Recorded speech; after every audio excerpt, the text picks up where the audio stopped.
Okey, hari ni abang terbang nak tunjuk korang cara buat pizza guna roti canai. Pertama, kena ada roti canai sekeping yang dah siap masak. Kita buat sos pasta, mozzarella dan pepperoni. Sos pasta tu sos tomato daun selasih. Okey, yang ada daun selasih tu dia punya rasa dia sebiji rasa pizza.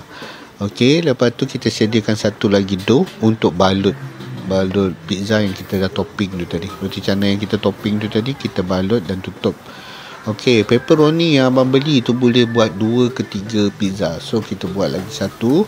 Yang lagi satu ni abang buat cili sikit. Kan sama juga masakkan roti canai dan buat topping dia semua, mozzarella, pepperoni. Yang ni abang buat cili dan mayonis. Lepas tu balut. Okey. Lepas tu kita tunggu kejadian dia macam mana. Rasa dia memang rasa pizza Memang rasa pizza. Abang dah macam-macam roti dah abang buat. Roti canai burger, roti canai oblong, roti canai kondok kan. Apa lagi yang korang nak suruh abang buat. Ni tu hari kawan-kawan channel biru tu minta abang buat roti canai pizza. Okey, ni abang dah tunaikan roti canai pizza. Jom kita tengok macam mana kejadiannya.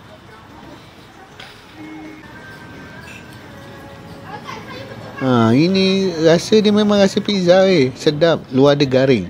So korang ada idea apa nak buat dengan roti canai? So kalau korang akak abang buat roti canai boleh cuba roti canai pizza.